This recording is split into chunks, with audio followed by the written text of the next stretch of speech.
Surtravail, mal-être au travail, bore-out, burn-out, manque de moyens, travail fractionné, directif, dénigrement du travail, pression, précarité, perte de sens du travail, conflit éthique, discrimination, mauvaise ambiance, isolement, violence sexiste et ou sexuelle, harcèlement moral et ou sexuel. Les raisons d'une mauvaise journée au travail sont nombreuses, et nous sommes une majorité à les avoir vécues ou à les vivre quotidiennement. Les organisations patronales et les différents gouvernements parlent souvent du coût du travail, mais beaucoup moins de ce qu'ils rapportent, et jamais du mal-être travail qui a bien un coût pour les salariés et la société. Pourtant, chaque jour en France, on dénombre plus d'AVC et plus de 1500 accidents liés au travail. Et chaque année, c'est plus d'1 million de salariés qui se voient notifier des avis de médecins du travail comportant des restrictions ou des demandes d'aménagement de poste. Le travail est malade. La manière dont il est conçu et organisé provoque de la souffrance, du surengagement ou du désengagement. Il y a urgence à le transformer.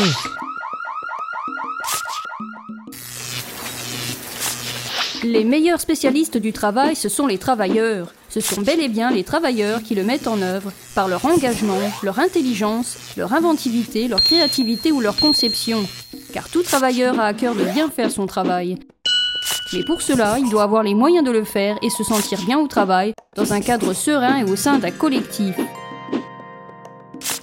La plupart des difficultés, mal-être, souffrance au travail, sont générées par les organisations mêmes du travail. L'employeur cherche constamment à se dédouaner de sa responsabilité et la reconnaissance d'un accident de travail ou d'une maladie professionnelle est un véritable parcours du combattant. Beaucoup d'entre nous le savent. Pourtant, la directive européenne de 1989 est très claire. L'obligation de moyens et de résultats pour garantir la santé et la sécurité est juridiquement supérieure au pouvoir de direction et pose la responsabilité civile et pénale des employeurs.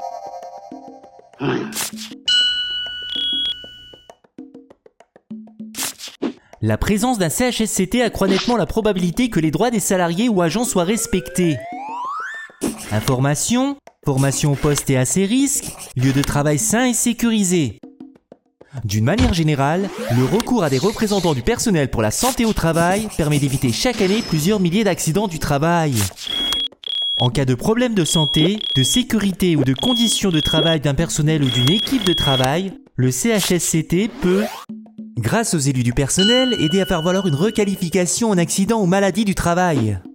Effectuer des visites de service, poser un droit d'alerte, demander un diagnostic, une expertise. Cette instance vient d'être supprimée dans le secteur privé et son avenir est menacé dans le public. Nous devons tout faire pour la sauvegarder. L'affaire CGT revendique que chacun doit avoir l'assurance de conditions et organisation du travail qui permettent de préserver au quotidien sa santé. Que chaque travailleur, quel que soit son statut, puisse relever d'un CHSCT. Que la médecine du travail ou de prévention soit effective partout. Les médecins doivent s'exercer sur des emplois stables, être formés à cette spécialité en nombre suffisant. Leurs recommandations devraient être exécutoires. Que le travail, son organisation, ses conditions fassent l'objet du débat social permanent. Que les salariés aient toute possibilité et droit effectif de s'exprimer sur leur réalité, être force de proposition et intervenir directement pour améliorer leurs conditions de travail.